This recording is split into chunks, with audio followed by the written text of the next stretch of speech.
Na aula de hoje, veremos estimativas de área usando retângulos, o número E, ou também chamado de número de Euler, e o logaritmo natural. Veremos que esses três assuntos estão intimamente ligados um com o outro. Os tópicos que vamos tratar: estimativa de áreas usando retângulos.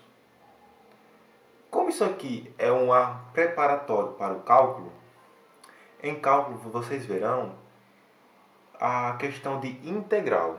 O assunto de integral está intimamente ligado a esse primeiro tópico da aula, a questão de estimar áreas usando retângulos. Vamos definir o número de Euler, que geralmente não vemos essa definição nas aulas. Geralmente pegamos o valor de Euler, que geralmente é dado, que é 2,718, mas aqui vamos ver como que foi definido esse número que é tão importante para a matemática. E veremos que ele está intimamente ligado com a estimativa de áreas. Vamos definir também o logaritmo natural, que é intimamente ligado com o número de Euler. Também vamos ver algumas propriedades da função exponencial e do ln, o nosso logaritmo natural. Estimativa de área usando retângulos. A ideia básica para o cálculo da área de uma região limitada por uma curva é aproximar a área com o uso de retângulos. Para ilustrar essa ideia, vamos começar usando a curva y igual a 1 sobre x, pois essa curva leva a um número E, o número de Euler, um dos mais úteis números na matemática, e também ao logaritmo natural.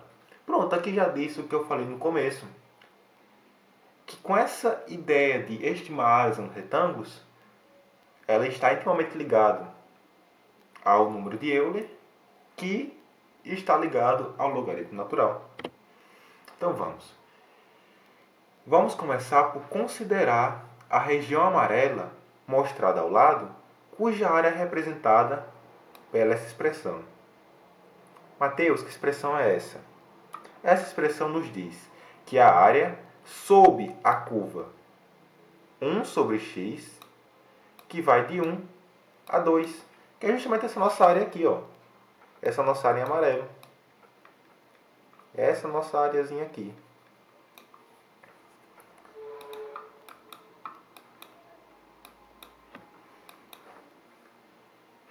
E aqui está dizendo o que significa essa expressão. Que significa a área da região no plano xy sob a curva y igual a 1 sobre x, acima do eixo do x e entre as retas verticais x igual a 1 e x igual a 2, que está aqui.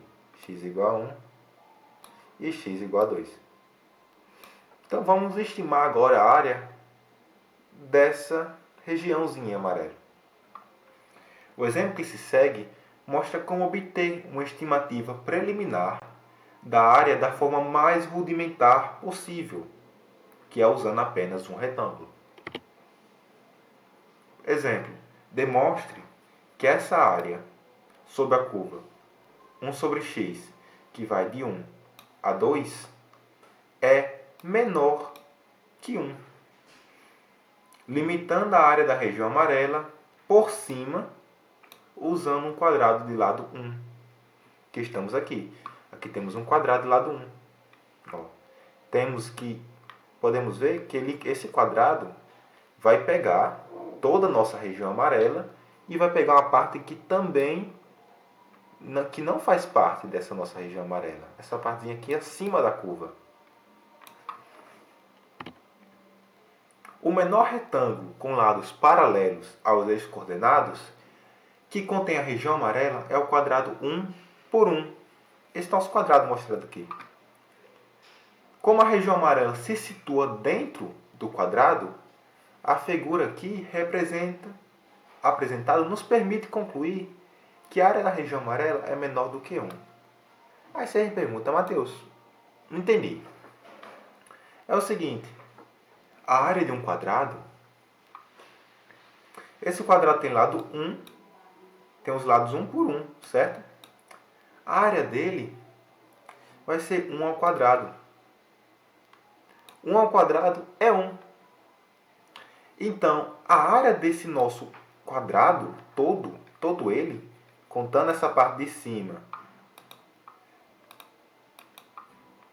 todo esse quadrado, contando a parte que faz parte da região amarela e a parte que não faz parte da região amarela, todo esse nosso quadrado aqui, todo ele, tem área 1. Certo? Se todo esse nosso quadrado tem área 1, e esse quadrado é maior do que a área que nós estamos perguntando, que é a área sobre a curva 1 sobre x, então se o quadrado tem área 1, então essa área amarela, que está dentro do quadrado, que é menor do que o quadrado, essa areazinha aqui, ela vai ser menor do que 1. Porque ela é menor do que o quadrado tem área 1. Então, podemos concluir que essa desigualdade é verdadeira. Agora vamos considerar a região amarela, mostrada a seguir, cuja área é representada por a área sobre a curva 1 sobre x, que vai de 1 a 3. Nossa mesma curva. A diferença agora é que antigamente tínhamos pegado até o nosso x igual a 2, mas agora estamos indo até x igual a 3. O próximo exemplo agora ilustra um procedimento para aproximar a área de uma região colocando retângulos dentro de uma área. Ok.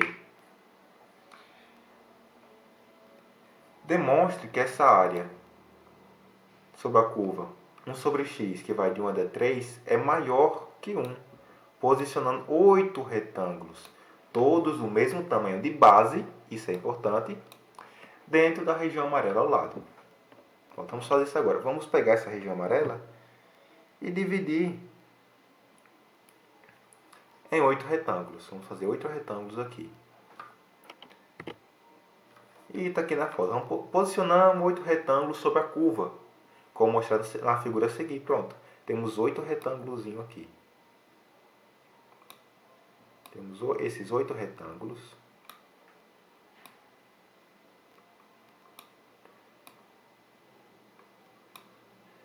E vamos... A área do retângulo nós já vimos.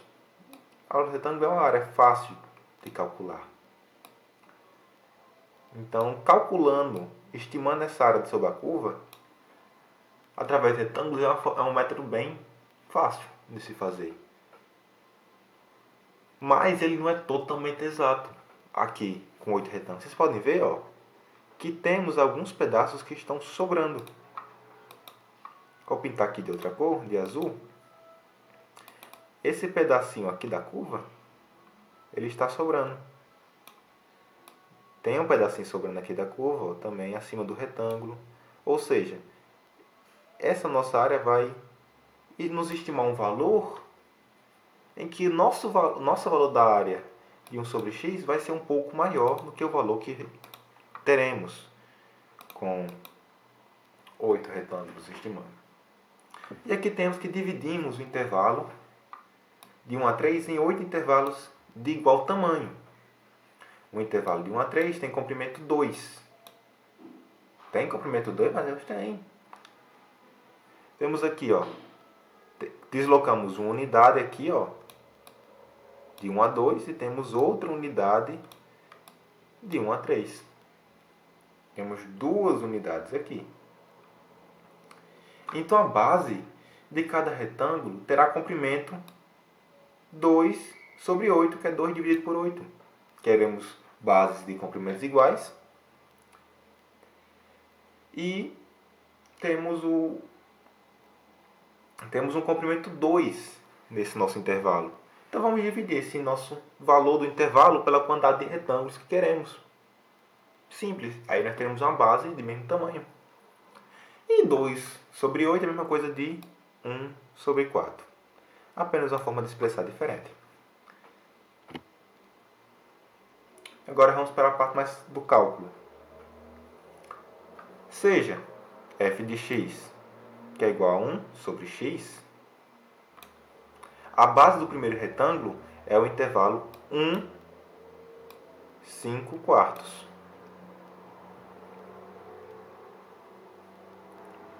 A figura mostra que a altura desse primeiro retângulo é igual a 4 quintos, pois f de 5 quartos, f de 5 quartos, vamos substituir o valor de x aqui, é 5 quartos, que é igual a 4 quintos. Aí você olha, Mateus, não estou entendendo não. Vou explicar aqui do zero. Acho que seja melhor. Nós temos a função f de x, que é a nossa função na curva, que nós estamos interessados em estimar a área. Certo? Certo. A base do primeiro retângulo é um intervalo que vai de 1 até 5 quartos. Vou mostrar aqui na figura. Pronto. Aqui é 1 e aqui vai ser 5 quartos. Aqui vai ser 5 quartos. Esse nosso pontinho aqui, ó. Esse nosso pontinho aqui que eu estou riscando agora. Esse nosso cantinho aqui vai ser 5 quartos. Ele é o nosso valor de x. E a nossa função é variando em x. Então, essa daqui vai ser minha base. Minha base vai ter esse valorzinho aqui. E o meu valor de x, que nós estamos pegando o ponto, e nós estamos pegando como x essa base aqui, ó. Você pode ver. Por quê? Se nós estivéssemos pegando a nossa base sendo 1, nosso valor de x aqui adotando como fosse 1, o nosso retângulo não teria essa forma. O nosso retângulo adotando como 1, ó. Onde 1 está vindo? 1 está vindo aqui, ó. Então, nosso retângulo, se nós adotasse 1, nosso retângulo viria por cima. Vocês estão entendendo? Mas nós estamos adotando esse nosso x aqui da ponta, o nosso x que está de baixo. E o nosso x que está de baixo aqui vai ser o x que é igual a 5 quartos. Vai ser 5 sobre 4. Esse é o nosso x que nós estamos adotando aqui. Então, para nós saber qual é a altura aqui da nossa curva, nós vamos substituir na função o nosso valor de x. E qual é o nosso valor de x? Nosso valor de x vai ser 5 quartos. Que é a altura, que é onde nós teremos a altura desse pontinho aqui. Isso também que nós fizemos aqui. Como o nosso x aqui foi 5 quartos, vamos substituir na fórmula. A nossa função é 1 sobre x, o nosso x é 5 quartos, substituímos aqui. Divisão de frações. Inverto. Então, o 4 vai para cima, o 5 fica embaixo. Resolvido. Então, a nossa altura será essa. Essa é a nossa altura. Ela vai ser, novamente apagando aqui, ela vai ser essa nossa linhazinha aqui, ó, que eu estou riscando. É essa a nossa altura. Vai ser essa linhazinha aqui. Essa nossa altura aqui é igual a 4 quintos. É aquela linhazinha, vai ser essa altura aqui, 4 quintos. Nós já temos a base que é igual para todos, que é 1 quarto. E nós temos a altura, que nós acabamos de calcular, 4 quintos. E qual é a área do retângulo? A área do retângulo vai ser base vezes a altura. Então, pegamos a nossa base, que é 1 quarto, que multiplica a nossa altura, que é 4 quintos. 1 sobre 4 vezes 4 quintos, 4 embaixo, 4 em cima, vai cancelar, vai ser igual a 1 quinto. Essa é a área do nosso primeiro retângulo. Esse nosso primeiro retângulozinho aqui, ele vai ter essa base 1 quinto. Essa área dele vai ser 1 quinto. Vamos agora para o segundo retângulo. Mesma coisa. A base do segundo retângulo vai ser esse intervalo. 5/4, que é justamente o pontinho que nós usamos aqui, nosso valor de x que usamos na função, e 3/2. E qual valor de x nós vamos usar? Vamos usar 3/2, porque vai ser o nosso valor do retângulo inferior aqui, ó. Vai ser justamente o valor de x que vai nos dar esse lado aqui inferior. Se nós adotasse esse ponto aqui, o nosso retângulo seria por cima novamente. Então nós estamos adotando por baixo, como vocês perceberam. Então nós sempre adotaremos, nesse exemplo, por exemplo, nós estamos adotando sempre por baixo, nós vamos sempre adotar esse valor de x que está tocando a curva. Como vocês podem ver, está tocando por baixo a curva. Tocou a curva, esse ponto aqui, ó, 2, tocou a curva. Desse lado aqui, nós vamos usar esse? Não, nós vamos usar essa ponta aqui, ó. É esse lado. Estamos adotando esse. Vai ser esse valor de x. Mesma coisa para cá. E mesma coisa para cá. Aí você fala, Mateus, eu poderia adotar por cima? Poderia. Foi o que fizemos no outro exemplo, com um retângulo. Nós adotamos o x igual a 1 e fizemos um retângulo por cima. Fizemos um quadrado por cima. É semelhante. A diferença é que aqui adotamos de uma forma diferente. Adotamos o valor de baixo. Adotamos o valor, para vocês, eu acredito que seja direita. Vocês estão vendo. Então, adotando sempre o valor desse lado aqui agora, nesse exemplo. Então, vamos adotar ele também. Nesse caso aqui, 3/2. Então, vamos adotar esse valor de x na nossa função f de x. E vai ser o mesmo esquema. Temos f de 3/2. Onde tem x, eu vou colocar 3/2 aqui. Então, terei 1 sobre 3/2. Divisão de fração inverte. O 2 é para cima, o 3 é para baixo. Vai dar 2/3. E é o mesmo esquema para calcular a área. Teremos a base vezes a altura. E que é a nossa altura? A altura vai ser justamente o nosso f de x nesse ponto. Que aqui no caso vai ser 2/3. Então vamos multiplicar. Temos 1/4 vezes 2/3, que é igual a 1/6. Fizemos a base do segundo retângulo. Vamos para o terceiro. A área do terceiro retângulo é calculada da mesma maneira. A base, como para todos é igual, vai ser 1/4. E a altura vai ser aquele terceiro pontinho de x. Que aqui no caso será 7/4. Que o nosso f de x 7/4 vai ser 4/7. Ok? E agora vamos fazer a área novamente. Base vezes a altura. 4 em cima, 4 embaixo. 1/7. Pronto, fizemos já a base. E com essa relação, vocês podem perceber qual foi a área do primeiro retângulo.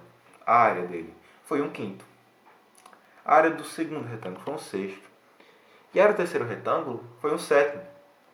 Vocês podem perceber que nós podemos conjecturar que tem uma continuidade, certo? 1/5, 1/6, 1/7. Com esses três primeiros retângulos, que eles possuem 1/5, 1/6, 1/7, com base nesses dados, podemos conjecturar que os outros 8 retângulos tivessem áreas como 1/5, que é o primeiro, o segundo teria 1/6, o terceiro temos 1/7, que vimos, já calculamos, e podemos supor também que o quarto teria 1/8, o quinto 1/9, o sexto 1/10, o sétimo 1/11, e o último seria 1/12, 1/12. Essa conjectura está correta e você deve verificar usando o mesmo procedimento que adotamos acima. Então, para você, aconselho você praticar isso. Você já sabe que a área dos outros retângulos vão ser essa daqui. 1/8, 1/9, 1/10 e 1/12. 1/10, 11 e 1/12. Vocês já sabem disso. Eu aconselho para estudar, para ver vocês praticarem esse assunto, que é muito importante na matemática, vocês verificar por si só. Você já tem que a área vai ser isso. Então, utilize o mesmo método. Vão calculando a altura, vão calculando a base você já sabe que vai ser igual em todos, então vão calculando a altura, vão olhando aqui. Deixa eu voltar que está travando. Então vocês vão sempre adotando aqui. Como nós estamos adotando sempre desse ponto, então você já pegamos esse ponto, já pegamos esse, já pegamos esse. Qual será o próximo? 2. E aqui temos outro, aqui temos outro, aqui temos outro. E vamos adotando esses pontos. Vocês podem praticar, e eu aconselho que façam isso. Que a praticando, que vocês absorvem esse conteúdo. Esse e todos os outros.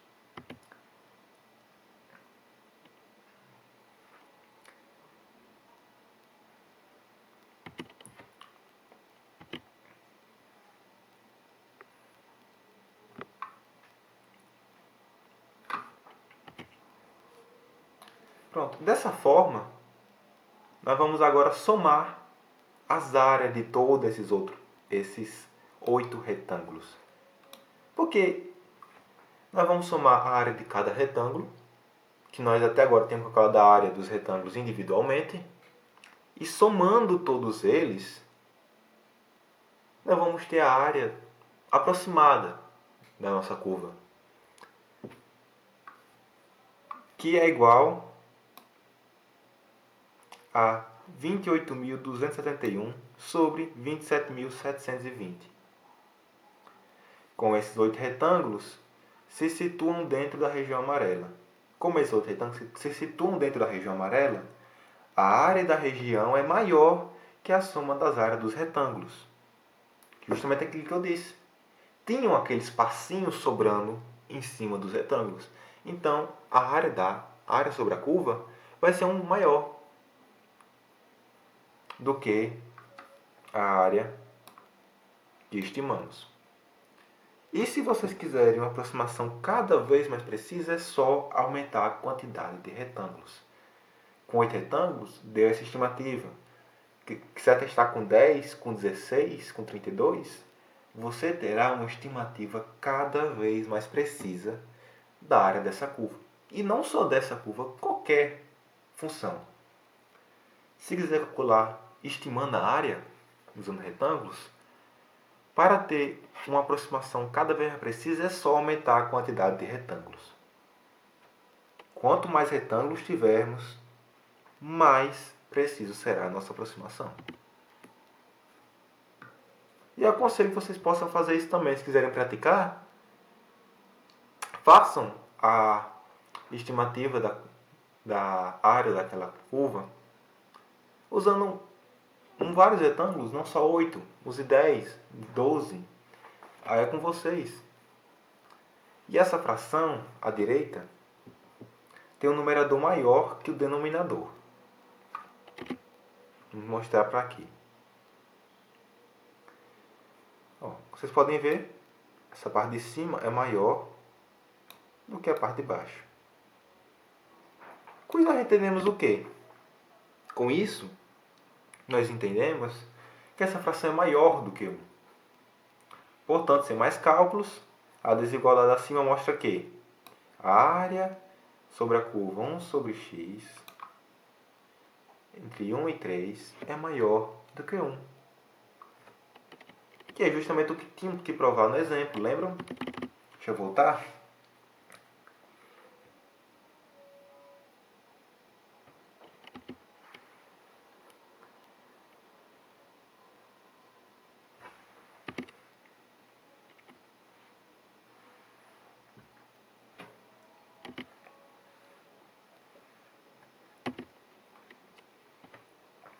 É justamente o que a questão pedia.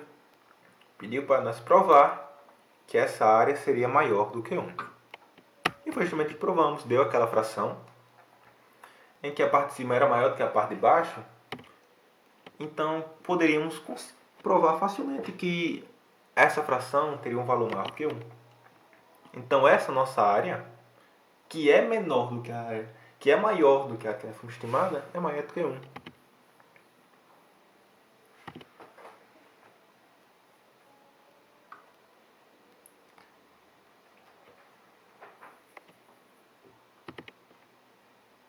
No exemplo acima, 28.271 sobre 27.720 fornece uma estimativa para a área sob a curva 1 sobre x de 1 até 3. Se quisermos uma estimativa mais acurada, poderíamos usar sob a curva um número maior de retângulos mais estreitos. Foi o que eu disse.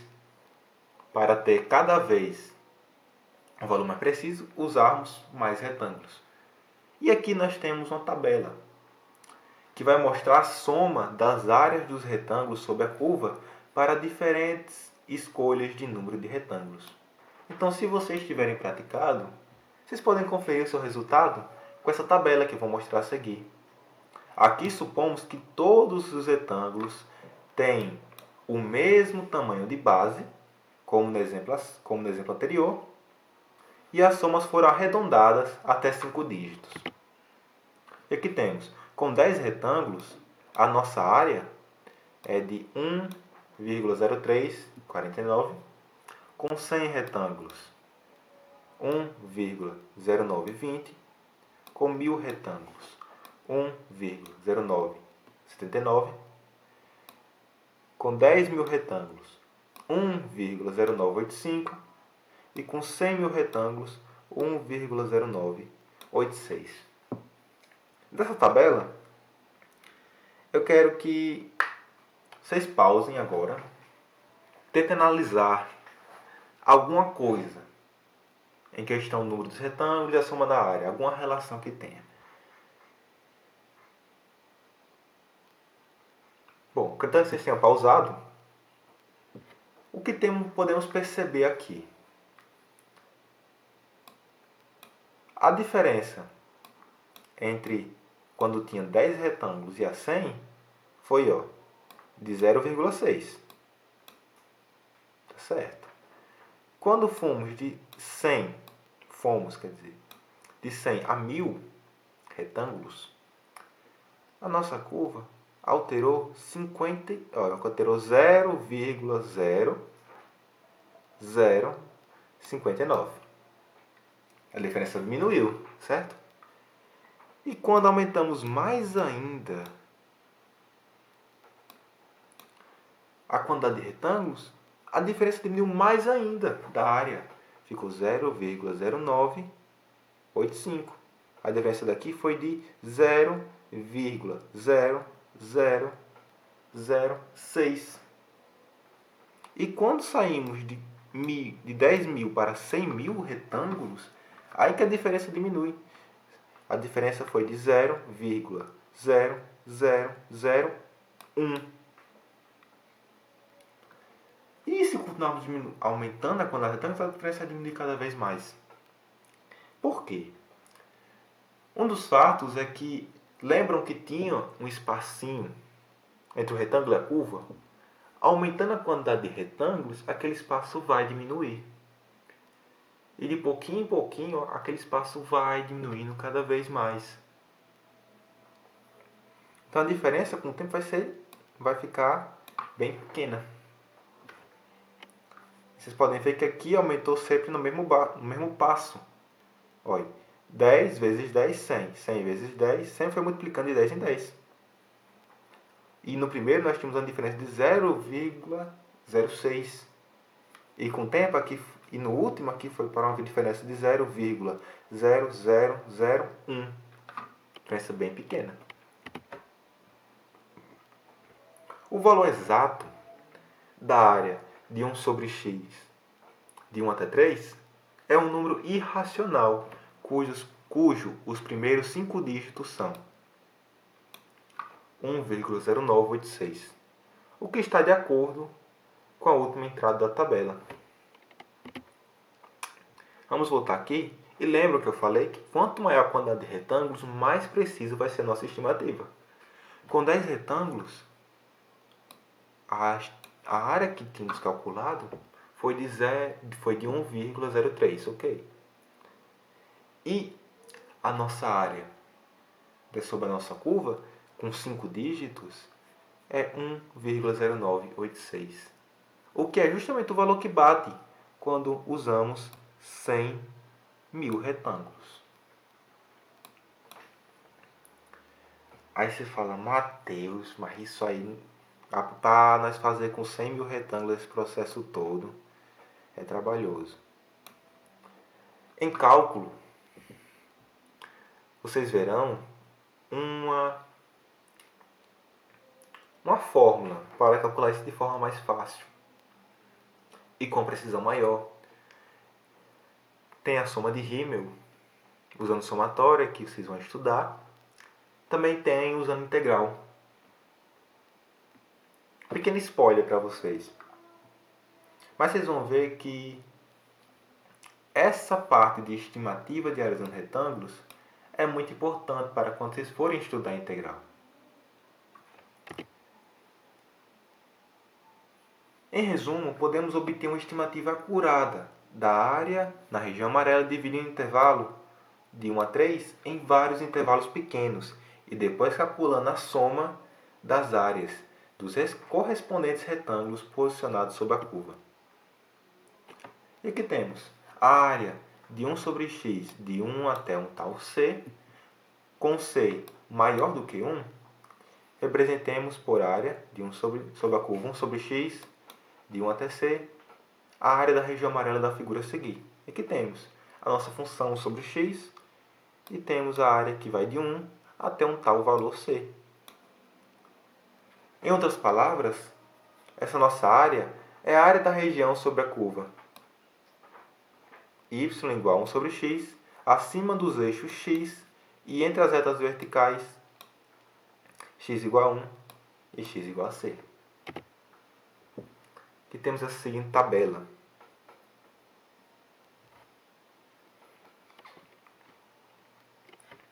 Para ter uma ideia de como a área de 1 sobre x de 1 até c depende de c, consideremos a seguinte tabela. Nessa tabela, os valores foram arredondados até 6 dígitos depois da vírgula. E aqui temos a área de 1 sobre c. Quando o nosso c for 2, ela vai ser igual a 0,69. Quando o nosso c for 3, 1,09. Quando o nosso c for 4, 1,38. Quando o nosso c for 5, 1,60. Quando o nosso c for 6, 1,79. Quando o nosso c for 7, 1,94. Quando o nosso c for 8, 2,07. E quando o nosso c for 9, 2,19.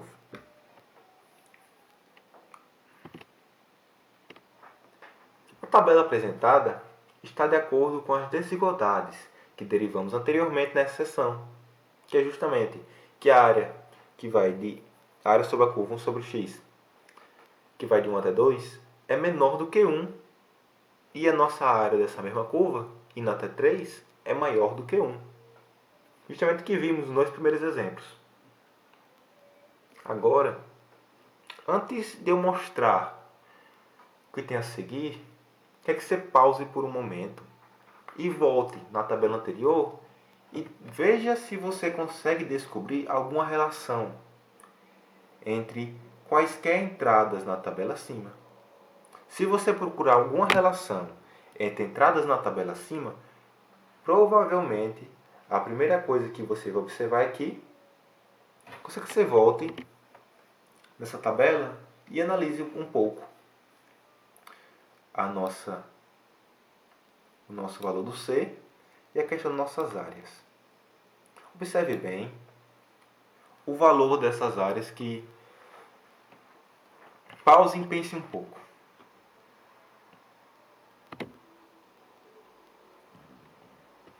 Bom, acredito que vocês tenham pausado e tentado analisar essa tabela. Se você prestar bem atenção, você vai notar isso, que a área de 1 sobre a curva 1 sobre x de 1 a 4 é igual a 2 vezes a área de 1 sobre x de 1 até 2. Vocês podem, vou voltar aqui na tabela,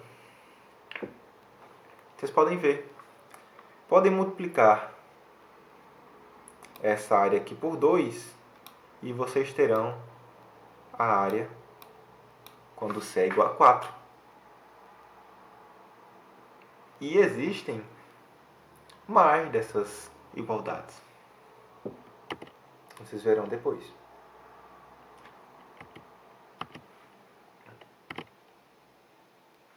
Pronto.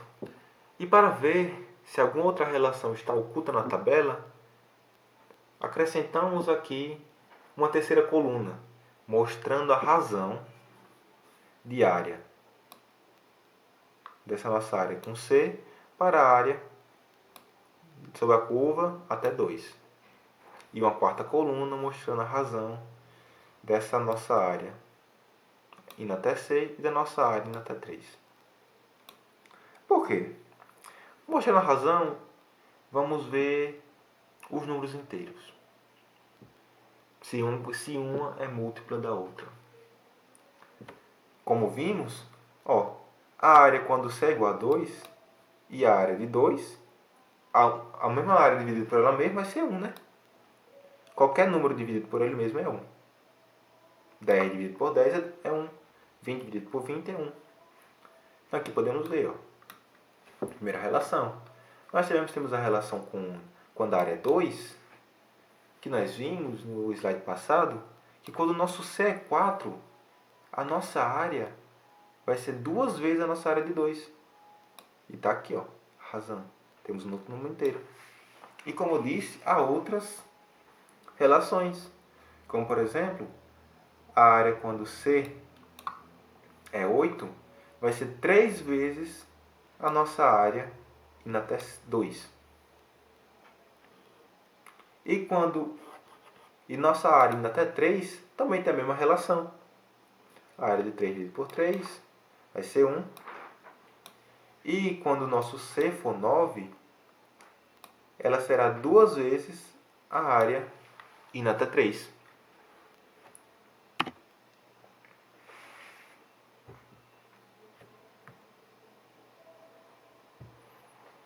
As entradas inteiras das duas últimas colunas se destacam. Nós já observamos que a área sobre a curva 1 sobre x indo de 1 a 4 é 2 vezes a área sobre a curva 1 sobre x indo de 1 a 2. E essa tabela nos mostra agora relações interessantes, como por exemplo, que a área indo até 8 é 3 vezes a área que vai até 2. E a área indo até 9 é 2 vezes a área indo até 3. Nós podemos expressar 4 como sendo 2 ao quadrado. 8 como sendo 2 ao cubo.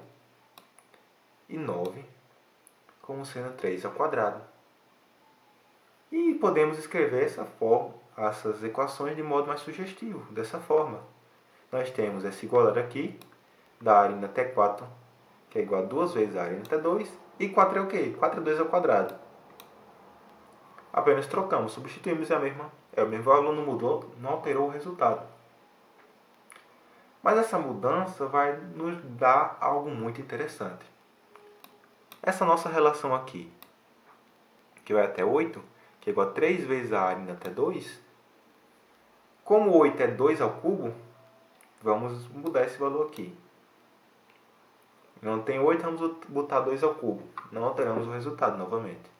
E essa nossa última relação, a área que vai até 9, é 2 vezes a área indo até 3. E 9 é o quê? 3 ao quadrado. Então vamos botar 9 igual a 3 ao quadrado. Vocês podem perceber que justamente o nosso valor que está no expoente é justamente o que multiplica essa nossa outra área. O 2 aqui, esse nosso 2 de baixo, vamos apagar aqui, esse nosso 2 de baixo é nossa área aqui, 2, mesmo valor. E quem está no expoente é quem está multiplicando nossa área. Novamente aqui, quem é nossa base aqui? Nossa base é 2. Então, o nosso expoente vai multiplicar a nossa área, que vai até 2, como está aqui. O nosso expoente 3 está multiplicando nossa área, que está em até 2. Isso é uma relação muito interessante de você perceber. Que ela vale também quando o 3 é a base. O 3, que é a nossa base, ela será multiplicado a área dessa curva aqui, que vai até 3, que vai até 9, perdão. Ela será igual à área que vai, a área de 3, que está sendo multiplicada justamente pelo nosso expoente aqui, que é 2.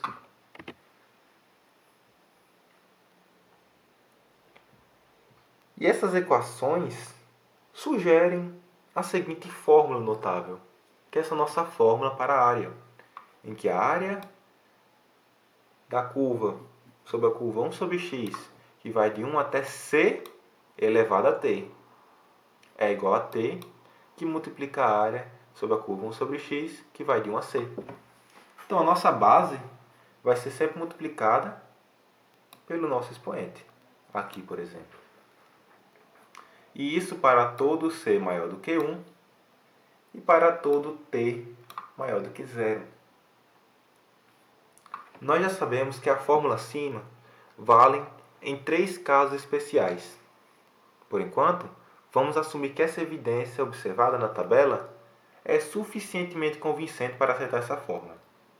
O lado direito da equação, que vimos aí em cima, seria simplificado se C fosse tal que essa área sobre a curva 1 sobre x, de 1 até C, fosse igual a 1. Assim, estabelecemos a seguinte definição. A definição de Euler, do número E. Que é uma definição que eu acredito que muita gente nunca viu ela, porque ela não é passada muito. E justamente a definição do nosso número de Euler, esse número tão importante na matemática, é daqui. A definição dele é que é um número real, tal que a área sobre a curva 1 sobre x, que vai de 1 até esse número real, que chamamos aqui de E, é igual a 1. Então, Euler é esse número. É um número em que a área dele, de 1 até ele, da curva 1 sobre x, vai ser igual a 1. E anteriormente, nas aulas passadas, nos slides passados, mostramos que a área sobre a curva 1 sobre x, de 1 a 2, é menor do que 1, e a área sobre a curva 1 sobre x, de 1 a 3, é maior do que 1. Como essa função é contínua, então podemos pressupor essa seguinte igualdade, que vai ter algum número entre 2 e 3 em que a área dessa região vai ser igual a 1. E esse número chamaremos de E, o nosso número de Euler. Esse número tem um nome especial, porque ele é muito útil em várias partes da matemática, como eu já falei. E está aqui, nosso gráfico de 1 até E. E essa nossa área em amarelo vai ser igual a 1, que é justamente a definição do nosso número E. O número de Euler, o número E, é irracional. O seu valor aproximado até 40 dígitos é esta aqui. Estamos mostrando, é aproximadamente essa nossa expressão. Um número muito grande. Isso que só botamos até 40 dígitos, ele é um número irracional. Mas usamos muito usamos muito o 2,718. Uma aproximação dele. Que é justamente está dizendo que, para vários propósitos, 2,718 é uma boa aproximação para E. O erro é da ordem de 0,01%, um erro bem baixo. A fração 19 sobre 7 também é uma aproximação bastante boa para Euler. O erro é de 0,15%. Essa nossa aproximação 2,718 é uma aproximação ainda melhor. Mas temos a fração 2.721 sobre 1001, que é uma aproximação ainda melhor. O erro dessa nossa aproximação é de 0,00004%. Uma aproximação muito boa, muito fiel. Agora tenha em mente o seguinte, muita gente se confunde com isso, que o número de E, ele não é igual nem a 2,718, nem a 19 sobre 7 e nem a 2.721 sobre 1001. Esses valores são aproximações úteis, mas Euler é um número irracional e não pode ser representado exatamente nem como um número decimal e nem como uma fração, assim como o número π, por exemplo. A nossa fórmula, agora vamos definir o logaritmo natural. Lembra-se que eu falei que esses três assuntos estão intimamente ligados. Como vocês puderam ver, a estimativa de área usando retângulos nos possibilitou definir o número de E, o número Euler. E agora vai nos ajudar também a definir o logaritmo natural. Muito importante também na matemática. Então vamos aqui. Nós temos essa fórmula que já foi mostrada no slide anterior. A área sobre a curva 1 sobre x e no de 1 até c elevado a um tal expoente t é igual a t vezes a área de 1 sobre x e no de 1 a c. Essa fórmula deve fazer lembrar do comportamento dos logaritmos em relação a potências. Veremos agora que a área sobre a curva y igual a 1 sobre x é de fato intimamente ligada a um logaritmo. Na fórmula acima, estabelecemos c igual a E e utilizamos a equação da área 1 sobre x de 1 até E, que é igual a 1. Para observar que, se essa nossa área é igual a 1, então essa nossa parte aqui teremos um t multiplicando 1. Ou seja, aqui vai ter igual só o t nesse lado. Então a área de 1 sobre x de 1 até Euler elevado a t vai ser igual a t para todo número positivo t. Afinal, a nossa área indo até o Euler é igual a 1.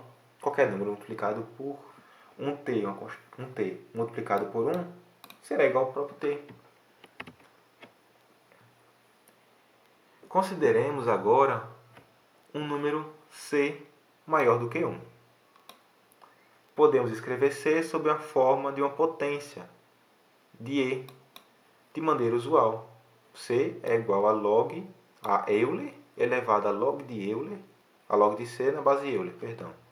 O nosso C vai ser igual a Euler elevado a log de C na base Euler.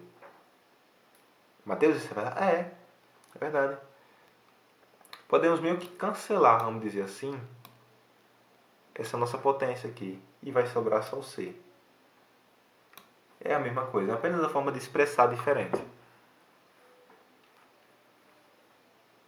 Aí você me pergunta, Mateus, por quê? Por que nós estamos expressando dessa forma? Porque expressando dessa forma podemos chegar na igualdade bem interessante. Então o nosso C pode ser expressado dessa forma também. Qualquer número C, constante C, poderia ser expressado dessa forma. Assim a área sobre a curva 1 sobre x de 1 a c é igual à área sobre a curva 1 sobre x de 1 até Euler log de c na base Euler. Que nós substituímos o c por isso, né? E nós temos o quê? Nós já vimos que quando nós temos um expoente assim,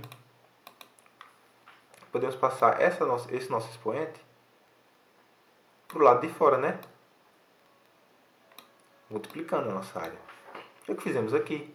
O log de c na base Euler vezes a área de 1 sobre x de 1 até Euler. Ok. Essa nossa área é o quê? É 1. Essa nossa área é 1. E vamos ficar apenas com log de c na base Euler. E o que conseguimos ver com essa igualdade? E de onde a área dessa curva está ligada ao logaritmo? Temos que essa área sobre a curva 1 sobre x de 1 a c é igual ao log de c na base E. E essas duas coisas são iguais. Por isso que nós adotamos de expressar o c dessa forma, que podemos chegar nessa conclusão bem interessante. E como foi falado, a área dessa curva está realmente intimamente ligada a um logaritmo, como falou no slide anterior. E aqui provamos isso, que a área sobre a curva 1 sobre x indo de 1 até qualquer constante c, o c sendo maior do que 1, é claro, será igual ao nosso log dessa constante c na base E. E que essa última igualdade decorre do estabelecimento de t igual a log de c na base E, que é justamente essa questão aqui que eu passei para o outro lado, multiplicando. Então, isso foi algo bem interessante de se mostrar. E com essa igualdade, definimos o logaritmo natural. O logaritmo na base E, que apareceu acima, é muito útil. Tanto que ele tem um nome e uma notação especial, da mesma forma que o E, que o nome de Euler tem uma notação especial. Chamamos o logaritmo com base E de logaritmo natural. Para todo c maior do que zero, o logaritmo natural de c, representado por ln de c, é definido por, o nosso ln de c é igual ao logaritmo de c na base E. É a mesma coisa, apenas forma de expressar diferente. E ele tem uma notação especial. Mas o ln de c, o logaritmo natural de c, é igual a um log desse c na base E. É um logaritmo de base E, nosso logaritmo natural. E com essa notação, a igualdade área igual a área sobre a curva 1 sobre x indo de 1 a c, que é igual a log de c na base E, que traduzindo acima pode ser reescrita como se segue. Daqui, logaritmo natural como área. Para c maior do que 1, o logaritmo natural de c é a área da região abaixo. Temos aqui. A área dessa nossa função sobre a curva 1 sobre x pode ser calculado, ao invés de usar a estimativa por retângulos que vimos no começo, podemos usar também simplesmente calculando o logaritmo natural do nosso c. Então, se quisermos descobrir a área dessa curva, podemos usar essa fórmula também. A área sobre a nossa curva 1 sobre x indo de 1 a c, vamos pegar esse c e colocar no logaritmo natural. E assim descobriremos a nossa área dessa curva. Agora vamos ver algumas propriedades da função exponencial e do logaritmo natural. A função cujo valor em um número x é igual a Euler elevado a x é tão importante que também tem um nome especial. Vocês podem ver, o Euler é muito importante porque tanto o Euler tem um nome, a notação especial, quanto o seu log tem um nome, a notação especial, e a sua exponencial também tem um nome especial, que é a função exponencial natural. A função exponencial natural é a função f, definida por f de x, igual a Euler elevado a x. Isso para todo número real x. E aqui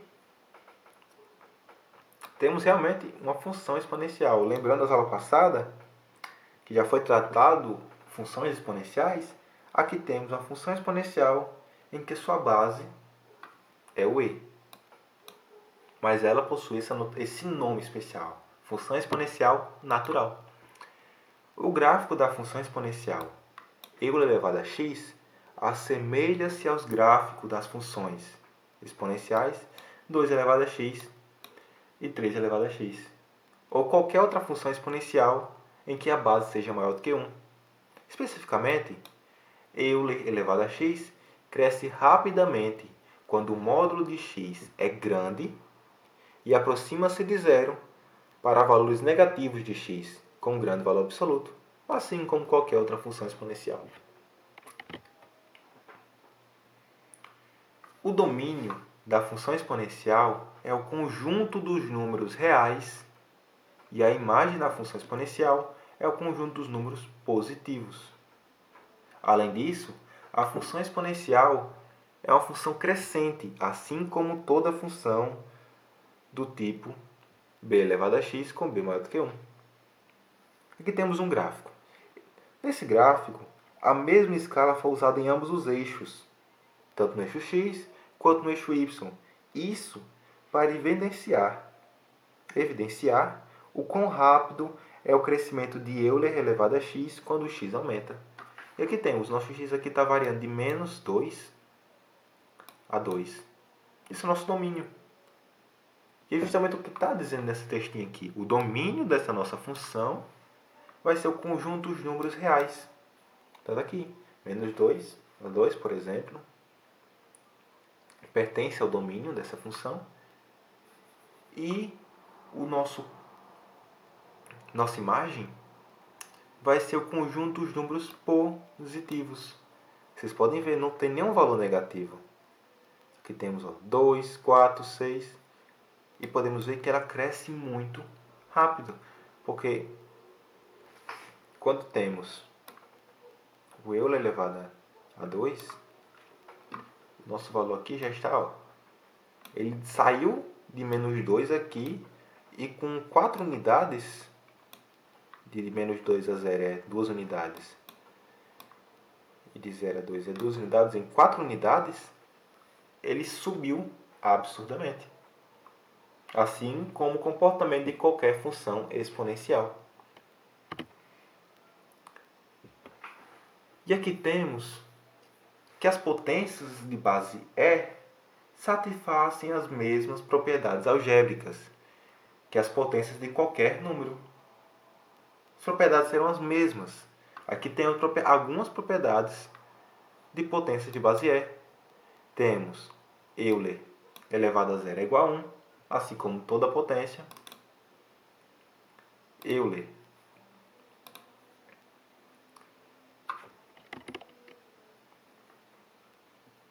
passei sem querer. Euler elevado a 1 é Euler, próprio Euler. Quando temos o produto de bases iguais, expoentes diferentes, temos que expoentes iguais também seria a mesma coisa. Produto de potências de bases iguais, conserva-se a base e soma os expoentes que fizemos aqui. Base era o Euler, conservamos ele, x mais y, somos os expoentes. Pronto.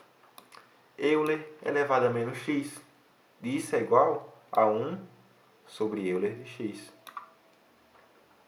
Quando temos a divisão de bases iguais, divisão de potências de bases iguais, temos Euler elevado a x sobre Euler elevado a y.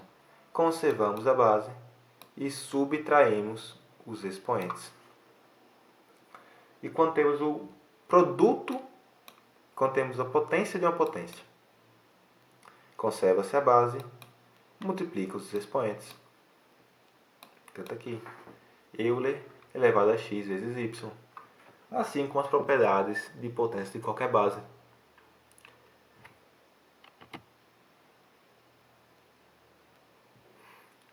Agora vamos ver mais sobre o logaritmo natural. O logaritmo natural de número positivo x, representado por ln de x, é igual ao log de x na base e, justamente vem da definição. Especificamente, ln de x cresce lentamente quando x aumenta. Além disso, se x for um número positivo pequeno, então ln de x é um número negativo com grande valor absoluto, como apresentado na figura a seguir. Quando o nosso x ficou um número negativo, o nosso valor de ln cresceu muito. Ele cresceu muito aqui.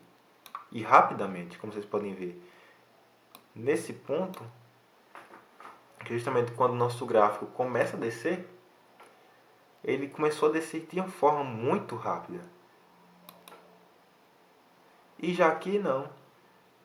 Com o decorrer nossos x aumentando, nosso x positivo aumentando, ele foi crescendo cada vez mais devagar.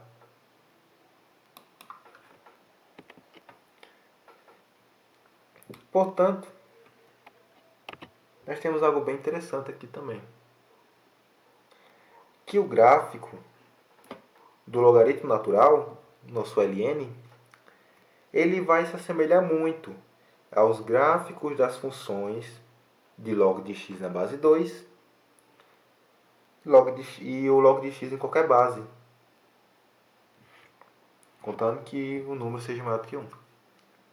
O domínio de ln de x é o conjunto dos números positivos.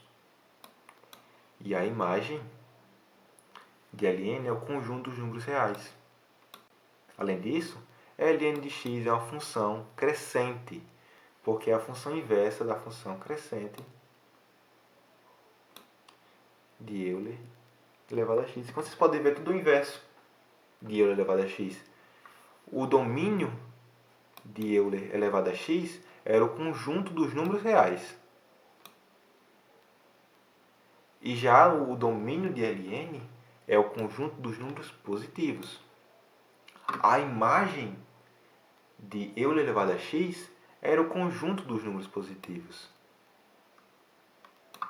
E a imagem de ln é o conjunto dos números reais. Então é trocada. E aqui temos novamente o gráfico da nossa função de ln de x.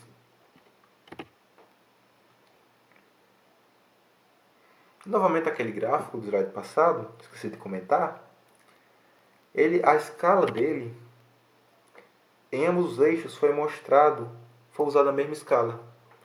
Novamente para mostrar o quanto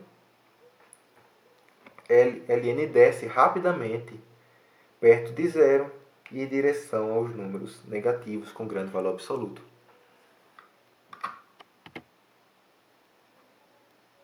Então, quando x foi ficando perto de zero, ln desceu absurdamente.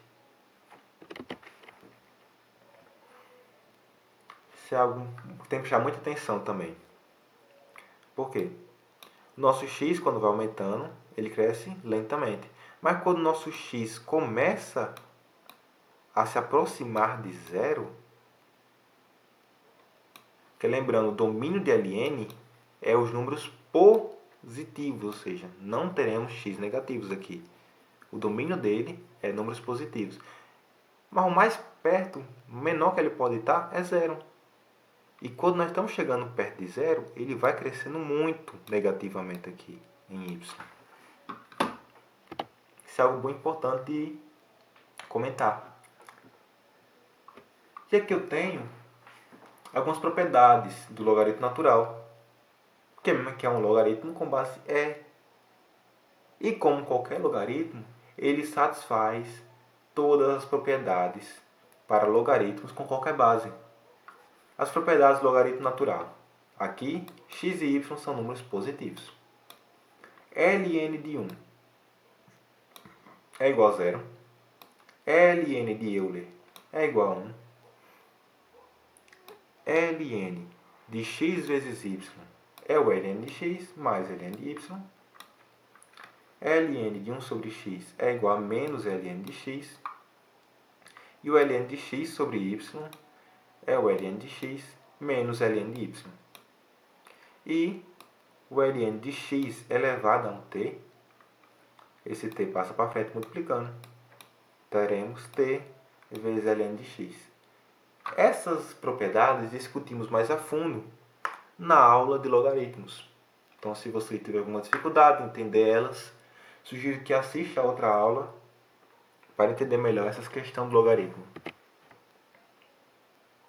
A função exponencial Euler de x e o logaritmo natural ln, que é igual a log de x na base e, são funções inversas uma da outra, exatamente como as funções 2 elevado a x e log de x na base 2 são funções inversas uma da outra. Assim, a função exponencial natural e a função logaritmo natural exibem o mesmo comportamento que quaisquer duas funções que sejam inversas uma da outra. Para revisar, eu resumi aqui algumas propriedades chaves que conectam a função exponencial natural e a função logaritmo natural. Conexões entre a função exponencial e a função logaritmo natural. Ln de y é igual a x. Isso significa o quê? Que Euler elevado a x é igual a y. O Ln de Euler elevado a x é igual a x para todo número real x. E Euler elevado a ln de y é igual a y, como se cortasse aqui. Então, ficamos apenas com y. Para todo número positivo y. E aqui temos o gráfico. O gráfico em vermelho é o gráfico de ln de x. Como já vimos anteriormente, que quando ele vai se aproximando de zero, o seu valor absoluto, né, começa a crescer, aqui descer rapidamente. E temos o gráfico em azul de Euler de x, que está aqui, nós vimos também, que ele cresce rapidamente aqui de acordo que o x aumenta. E nós podemos perceber uma propriedade bem interessante, que o gráfico de ln de x é obtido pela reflexão do gráfico de Euler de x sobre a reta y igual a x. Como vocês podem ver, um é o inverso do outro, é como se ele fosse virado na frente do espelho, entendeu? E aqui terminando nossa aula de hoje. Novamente, utilizamos o nosso livro base como referência, o livro do Axler, Pré-Cálculo, uma preparação para o cálculo, segunda edição, de 2016. Até a próxima!